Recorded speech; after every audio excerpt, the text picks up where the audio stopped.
Hello students, एक नया doubt उसका सॉल्यूशन लेके हम आए हैं। इस क्वेश्चन में ये पूछा गया है कि किसी ऑब्जेक्ट की वेलोसिटी 30 किलोमीटर पर आवर से 60 किलोमीटर पर आवर करने में, मतलब वेलोसिटी 30 किलोमीटर पर आवर से 60 किलोमीटर पर आवर तक इंक्रीज करने में कितना वर्क करना पड़ेगा।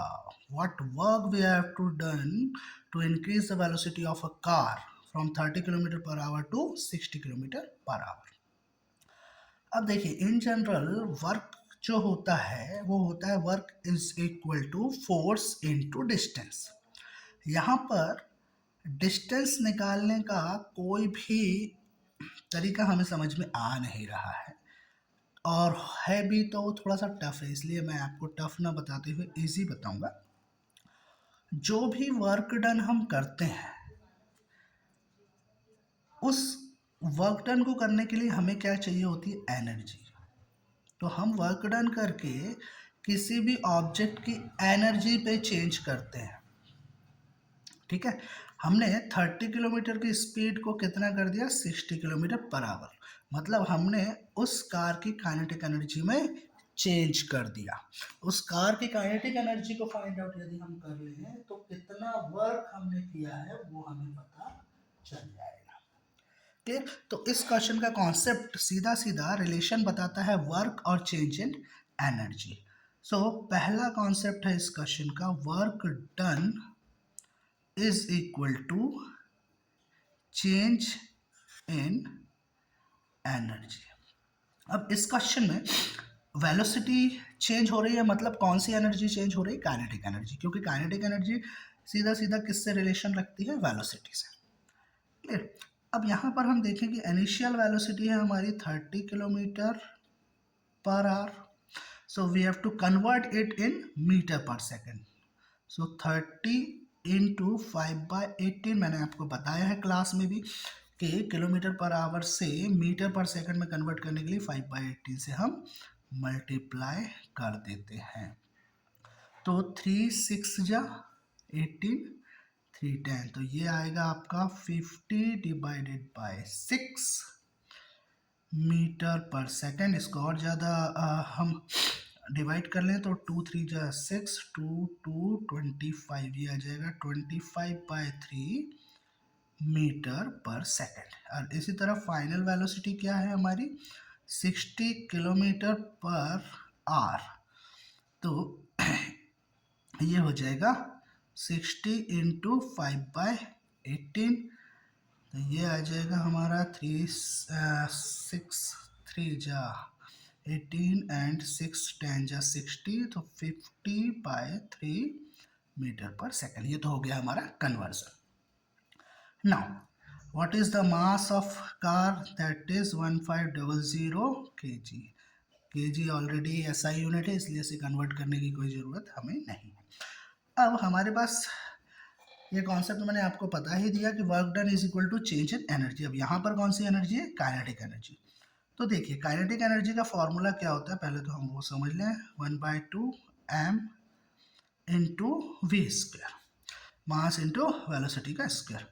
Now change in kinetic energy क्या हो जाएगा, change in kinetic energy, final kinetic energy minus initial kinetic energy. अब इसमें से हाफ इंटू एम तो कॉमन आ गया, V square minus U square, half into M की वैल्यू कितनी हो गई हमारी 1500, वी की वैल्यू कितनी है 50/3, तो 50 का स्क्वायर हो जाएगा 2500 डिवाइडेड बाय 9 माइनस यू की वैल्यू है हमारी 25/3, 25 का स्क्वायर होता है 625 डिवाइडेड बाय 9, तो ये आ जाएगा हाफ इंटू 1500। अब ये देखिए, इन दोनों में से 9 चाहे तो हम कॉमन या फिर सीधे सीधे 9 एलसीएम ले लें, तो ये आ जाएगा 2500 माइनस 625 हाफ इंटू 1500, 2500 माइनस 625, ये होगा 1875 ये होना चाहिए।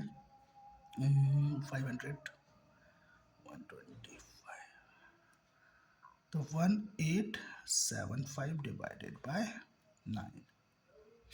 क्लियर है? ये 9 से डिविजिबल है क्या, देख लेते हैं। 9 टू 18, नहीं। चलिए छोड़ दीजिए, आगे आते हैं। हाफ इनटू, ये 3 से डिविजिबल है। 3 3 जा 9, 3 6 जा 18, 3 2 जा 6, 1 बचा 15, 3 5 जा 15, 625 is equal to 1500 into 625 divided by 3। 3 1 जा 3, 3 5 जा 15, ये हो गया 500। Now 500 into 625 divided by 2. 2 1 जा 2, 2 2 जा 4, 1 15, 2 5, 250 ये आ गया। नाउ 250 into 625, अब ये हो जाएगा आपका 25, 5 जा 125, 5 ये वाला 0 ये पुट कर दिया।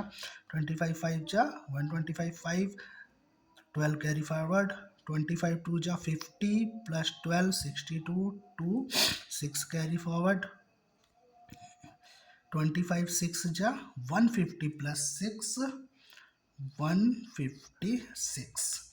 तो ये आ जाएगा हमारा चेंज इन काइनेटिक एनर्जी 156,250।